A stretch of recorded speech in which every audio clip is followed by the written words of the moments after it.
BBMP ಅಧಿಕಾರಿಗಳ ಮೇಲೆ ಮತ್ತೊಂದು ಭ್ರಷ್ಟಾಚಾರದ ಆರೋಪ ಕೇಳಿ ಬಂದಿದೆ. ಬಿಬಿಎಂಪಿ ಅಂತ ಸಂದರ್ಭದಲ್ಲಿ ಆಗಾಗ ಇಂಥ ಸುದ್ದಿ ಬರ್ತಾನೆ ಇರುತ್ತೆ. ಬಿಬಿಎಂಪಿ ಅಧಿಕಾರಿಗಳ ಮೇಲೆ 110 ಕೋಟಿ ಭ್ರಷ್ಟಾಚಾರದ ಆರೋಪ ಕೇಳಿ ಬಂದಿದೆ. ಮಾಡದ ಕೆಲಸಕ್ಕೆ 110 ಕೋಟಿ ಹಣ ಬಿಡುಗಡೆ ಮಾಡಿದ್ದಾರೆ ಅಧಿಕಾರಿಗಳು. ನೀರುಗಾಲುವೆ ವಿಭಾಗದ 110 ಕೋಟಿ ಕಾಮಗಾರಿ ಹೆಸರಿನಲ್ಲಿ ಹಣ ರಿಲೀಸ್ ಮಾಡಲಾಗಿದೆ. ಕಳೆದ 3 ವರ್ಷದಲ್ಲಿ 110 ಕೋಟಿಯನ್ನು ನೀಡಿದ್ದಾರೆ ಅಧಿಕಾರಿಗಳು. ಯಾರಿಗೆ ನೀಡಿದ್ದಾರೆ, ಯಾವ ಕಾರಣಕ್ಕೆ ನೀಡಿದ್ದಾರೆ, ಕೊಟ್ಟಿದ್ದಂತಹ ಕಾರಣ ಏನಿದೆ ಅದು ಸಾಕಾರ ಆಗಿದೆಯಾ? ಎಲ್ಲ ಪ್ರಶ್ನೆಗೆ ಉತ್ತರ 0, ಶೂನ್ಯ, ಉತ್ತರವೇ ಇಲ್ಲ. ಬಿಬಿಎಂಪಿ ಅಧಿಕಾರಿಗಳ ಮೇಲೆ 110 ಕೋಟಿ ಭ್ರಷ್ಟಾಚಾರದ ಆರೋಪ. ಕೆಲಸ ಮಾಡದೆ ಹಣ ಬಿಡುಗಡೆ ಆರೋಪ ಪ್ರಶ್ನೆ ಮಾಡಿದ್ದಕ್ಕೆ ಕಡತಗಳೇ ನಾಪತ್ತೆಯನ್ನು ಮಾಡಿಬಿಟ್ರಾ ಅನ್ನುವಂಥದ್ದು ಮತ್ತೊಂದು ಪ್ರಶ್ನೆ.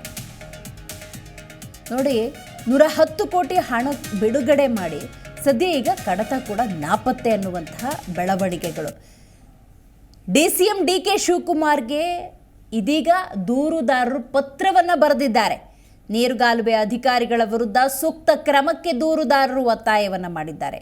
ಈ ಬಗ್ಗೆ ಮಾಹಿತಿಯನ್ನು ಸಾಮಾಜಿಕ ಕಾರ್ಯಕರ್ತ ಅಮರೇಶ್ ನೀಡಿದ್ದಾರೆ.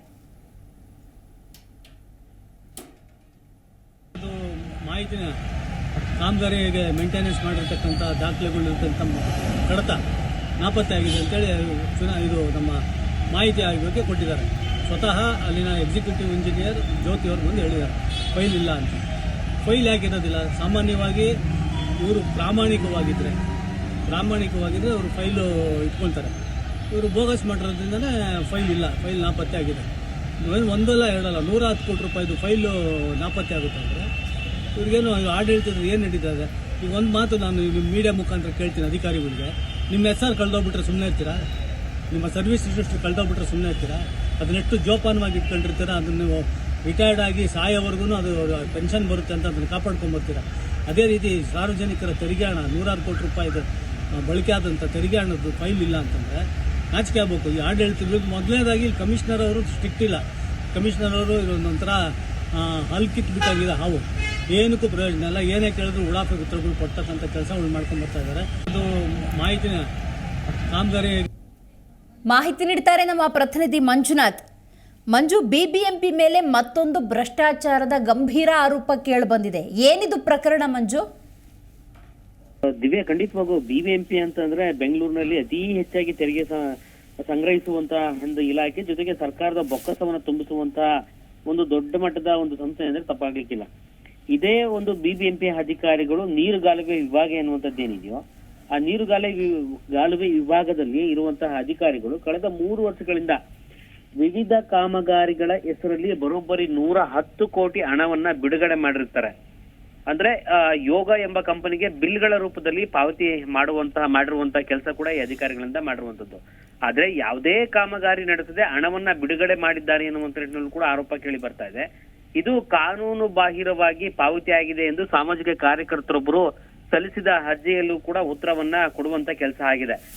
ಈ ಆರೋಪ ತಕ್ಕನಾಗೆ ಈ ಹಣವನ್ನ ಬಿಡುಗಡೆ ಮಾಡಿದಂತಹ ಕಡತಗಳು ಎಲ್ಲಿ ಎನ್ನುವಂತ ಪ್ರಶ್ನೆ ಕೇಳಿದಾಗ ಅಲ್ಲಿರುವಂತ ನೀರುಗಾಲುವೆ ಅಧಿಕಾರಿಗಳ ಕಳ್ಳಾಟ ಆವಾಗ ಬಟ ಬಯಲಾಗಿರುವಂತದ್ದು. ದಿವ್ಯಾ, ಬಿಬಿಎಂಪಿ ಅಧಿಕಾರಿಗಳ ಮೇಲೆ ಈ ರೀತಿಯಾದಂತಹ ಒಂದು ಆರೋಪ ಕೇಳಿ ಬರ್ತದೆ. ಬರೋಬ್ಬರಿ 110 ಕೋಟಿ ಭ್ರಷ್ಟಾಚಾರವನ್ನ ಮಾಡಿ ಆ ಕಡತಗಳೇನಿರ್ತಾವೋ ಬಿಲ್ ಬಿಡುಗಡೆ ಮಾಡಿರುವಂತಹ ಕಡತಗಳನ್ನ ನಾಪತ್ತೆ ಮಾಡುವಂತ ಕೆಲಸದಲ್ಲೂ ಕೂಡ ಆ ಬಿಡುಗಡೆ ಮಾಡುವಂತಹ ಅಧಿಕಾರಿಗಳು ಮಾಡಿದ್ದಾರೆ ಎನ್ನುವಂತ ನಿಟ್ಟಿನಲ್ಲೂ ಕೂಡ ಆರೋಪವನ್ನ ಸಾಮಾಜಿಕ ಕಾರ್ಯಕರ್ತರಾಗಿರುವಂತಹ ಅಮರೇಶ್ ಅವರು ಕೂಡ ಮಾಡ್ತಾ ಇದ್ದಾರೆ.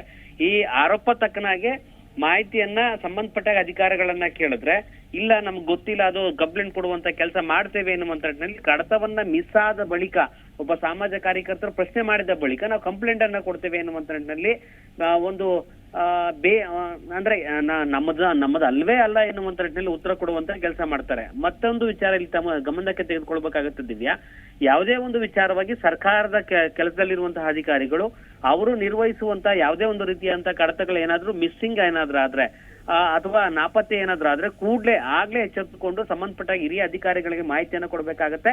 ಮಾಹಿತಿ ಕೊಟ್ಟಾದ ಬಳಿಕ ಸ್ಥಳೀಯ ಪೊಲೀಸ್ ಠಾಣೆಗೂ ಕೂಡ ದೂರನ್ನ ಕೊಡ್ಬೇಕಾಗತ್ತೆ. ಸಣ್ಣದೊಂದು ಲೆಟರ್ ಮಿಸ್ ಆದ್ರೂ ಕೂಡ. ಈಗಿದ್ದು ಕೂಡ 110 ಕೋಟಿ ಒಂದು ಬಿಲ್ಗಳನ್ನ ಪಾವತಿ ಮಾಡಿದ್ದು, ಇಷ್ಟು ದೊಡ್ಡ ಮೊತ್ತದ ಬಿಲ್ಗಳ ಒಂದು ಕಡತವೇ ಮಿಸ್ ಆಗಿದೆ ಅಂತಂದ್ರೆ ಇಲ್ಲೇ ಗೊತ್ತಾಗತ್ತೆ ಈ ನೀರುಗಾಲುವೆ ವಿಭಾಗದ ಅಧಿಕಾರಿಗಳು ಗೋಲ್ಮಾಲ್ ಮಾಡಿದ್ದಾರೆ. 110 ಕೋಟಿಯನ್ನ ಈ ಖಾಸಗಿ ಕಂಪನಿಗೆ ನೀಡಿ ಇವರು ಕೂಡ ಇದರಲ್ಲಿ ಶಾಮೀಲಾಗಿ ದುಡ್ಡನ್ನ ದೊಡ್ಡ ಮಟ್ಟದಲ್ಲಿ ಇವರ ಖಾತೆಗೂ ಕೂಡ ಅಂದ್ರೆ ಇವರ ಅಕೌಂಟ್ಗಳಿಗೆ ಜಮಾವಣೆ ಮಾಡಿದ್ದಾರೆ ಅನ್ನುವಂತ ಆರೋಪ ಇದರಿಂದ ಸಾಬೀತಾಗುವಂತ ಸಾಧ್ಯತೆ ಇದೆ. ಸದ್ಯಕ್ಕೆ ಈ ಒಂದು ದೂರಿನ ಸಂಬಂಧ ಉಪಮುಖ್ಯಮಂತ್ರಿ ಆಗಿರುವಂತಹ ಡಿ ಕೆ ಶಿವಕುಮಾರ್ ಅವರು ಕೂಡ ಪತ್ರವನ್ನ ಬರೆದಿರುವಂತದ್ದು, ದೂರನ್ನ ದಾಖಲು ಮಾಡಿರುವಂತದ್ದು. ಡಿ ಕೆ ಶಿವಕುಮಾರ್ ಅವರು ಈ ಸಂಬಂಧಪಟ್ಟಾಗೆ ತನಿಖೆಗೆ ವಹಿಸಬೇಕು, ಜೊತೆಗೆ ಯಾರ್ಯಾರೆಲ್ಲ ಇದರಲ್ಲಿ ಭಾಗಿಯಾಗಿದ್ರು ಅವರು ವಿರುದ್ಧವಾಗಿ ಸೂಕ್ತ ಕ್ರಮಕ್ಕೆ ಮುಂದಾಗಬೇಕು.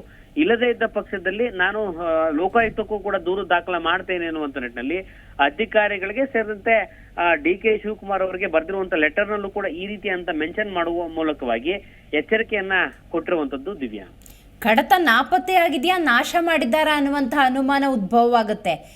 ಮಂಜು, ಇದ್ರ ಬಗ್ಗೆ ಏನು ಹೇಳ್ತೀರಾ ಅಂತ? ಯಾಕಂತ ಹೇಳಿದ್ರೆ 10 ರೂಪಾಯಿ ಆದರೂ 20 ರೂಪಾಯಿ ಆದರೂ ಅದು ಸಾರ್ವಜನಿಕರ ದುಡ್ಡು. ಅಭಿವೃದ್ಧಿಗೋಸ್ಕರ ತೆರಿಗೆ ರೂಪದಲ್ಲಿರುವಂಥ ಹಣವನ್ನು ಈ ರೀತಿ ದುಂದು ಮಾಡೋದು ಅಥವಾ ಭ್ರಷ್ಟಾಚಾರಕ್ಕೆ ಬಳಸ್ಕೊಳ್ಳೋದಿದೆಯಲ್ಲ, ಇದು ನಿಜಕ್ಕೂ ಕೂಡ ಅಕ್ಷಮ್ಯ. ಸೊ ಈ ನಿಟ್ಟಿನಲ್ಲಿ ಏನು ಹೇಳ್ತೀರಿ? ಕ್ರಮ ತಗೊಳ್ತಾರೆ ಅಂತ ಅನ್ಸುತ್ತಾ? ಮತ್ತು ಪತ್ರ ಬರೆದಿರೋದು ಯಾವಾಗ ಡಿ ಕೆ ಶಿವಕುಮಾರ್ ಅವ್ರಿಗೆ ಮಂಜು? ದಿವ್ಯ, ಈ ಒಂದು ವಿಚಾರವಾಗಿ ಈ ಬಿಬಿಎಂಪಿ ಎಲ್ಲಾ ಒಂದು ವಿಭಾಗದ ಮುಖ್ಯ ಅಧಿಕಾರಿ ಅಂತಂದ್ರೆ ಬಿಬಿಎಂಪಿ ಕಮಿಷನರ್ ಆಗಿರುವಂತಹ ತುಷಾರ್ ಗಿರ್ನಾಥ್ ಅವರು ಈ ಸಂಬಂಧಪಟ್ಟಾಗೆ ಅಂದ್ರೆ ಈ 110 ಕೋಟಿ ಮಿಸ್ಸಿಂಗ್ ಪ್ರಕರಣ ಸಂಬಂಧಪಟ್ಟಾಗೆ ದಾಖಲೆಗಳು ಮಿಸ್ಸಿಂಗ್ ಪ್ರಕರಣ ಸಂಬಂಧಪಟ್ಟಾಗೆ ತುಷಾರ್ ಗಿರ್ನಾಥ್ ಅವರನ್ನ ಪ್ರಶ್ನೆ ಮಾಡಿದ್ರೆ ಅವರು ಒಂದು ಹಾರಿಕೆ ಉತ್ತರವನ್ನ ಕೊಡ್ತಾ ಇದ್ದಾರೆ. ಇಲ್ಲ ನೋಡೋಣ, ಮಾಡೋಣ, ತರಿಸೋಣ ಎನ್ನುವಂತ ನಿಟ್ಟಿನಲ್ಲಿ ಅಧಿಕಾರಿಗಳನ್ನ ಕರೆಸಿ ಮಾತಾಡೋಣ ಎನ್ನುವಂತ ನಿಟ್ಟಿನಲ್ಲಿ ಸದ್ಯ ಹಾರಿಕೆ ಉತ್ತರವನ್ನ ಕೊಡ್ತಿರುವಂತದ್ದು. ಇದನ್ನ ಮನಗಂಡಂತಹ ಜೊತೆಗೆ ಆಕ್ರೋಶ ಭರಿತರಾದಂತಹ ಸಾಮಾಜಿಕ ಕಾರ್ಯಕರ್ತರು ಡಿ ಕೆ ಶಿವಕುಮಾರ್ ಅವರಿಗೆ 1-2-3 ದಿನಗಳ ಹಿಂದೆ ಪತ್ರವನ್ನು ಕೂಡ ಬರೆದಿರುವಂತದ್ದು. ಆ ಪತ್ರದಲ್ಲಿ ಪ್ರತಿಯೊಂದು ಪಾಯಿಂಟ್ ಅನ್ನು ಕೂಡ ಉಲ್ಲೇಖ ಮಾಡಲಾಗಿದೆ. ದಿವ್ಯಾ, ಈ ಒಂದು 110 ಕೋಟಿ ಹಗರಣ ಸಂಬಂಧಪಟ್ಟಾಗೆ ದೊಡ್ಡ ಮಟ್ಟದ ಭ್ರಷ್ಟಾಚಾರ ಸಂಬಂಧಪಟ್ಟಾಗೆ ಅದಕ್ಕೆ ಯಾರು ಕೂಡ ಸರಿಯಾದಂತಹ ರೀತಿಯಲ್ಲಿ ಕ್ರಮಕ್ಕೆ ಮುಂದಾಗ್ತಾ ಇಲ್ಲ. ಒಂದ್ ಕಡೆ ಕಮಿಷನರ್ ಅನ್ನ ಕೇಳಿದ್ರೆ ಹಾರಿಕೆ ಉತ್ತರವನ್ನ ಕೊಡ್ತಾ ಇದ್ದಾರೆ.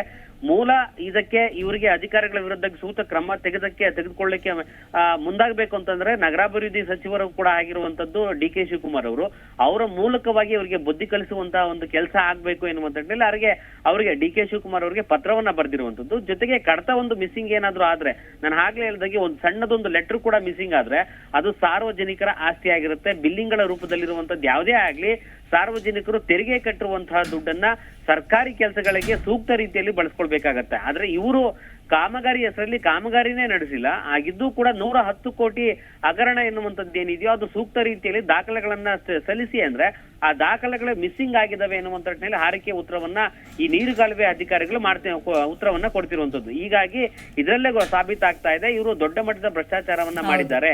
ಖಾಸಗಿ ಈ ಯೋಗ ಕಂಪನಿ ಎನ್ನುವಂಥದ್ದು ಏನಿದೆ ಅದ್ರ ಜೊತೆ ಶಾಮೀಲಾಗಿ ಅಧಿಕಾರಿಗಳು ದುಡ್ಡನ್ನ ಹೊಡೆದಿದ್ದಾರೆ ಎನ್ನುವಂತ ಸದ್ಯ ಆರೋಪನ ಮಾಡಲಾಗ್ತಾ ಇದೆ. ಆರೋಪಕ್ಕೆ ತಕ್ಕನಾಗೆ ಒಂದ್ ಕಡೆ ಡಿ ಕೆ ಶಿವಕುಮಾರ್ ಅವರು ಉತ್ತರವನ್ನು ಕೊಡ್ಬೇಕಾಗತ್ತೆ. ಒಂದ್ ವೇಳೆ ಕೊಡದೇ ಇದ್ದ ಪಕ್ಷದಲ್ಲಿ ಕಡಾಖಂಡಿತವಾಗೂ ಕೂಡ ಇದು ಲೋಕಾಯುಕ್ತ ಅಂಗಳಕ್ಕೆ ಹೋಗೋದ್ರಲ್ಲಿ ಅನುಮಾನವೇ ಇಲ್ಲ. ದಿವ್ಯಾ, ಥ್ಯಾಂಕ್ ಯು ಮಂಜು ಮಾಹಿತಿಗಾಗಿ.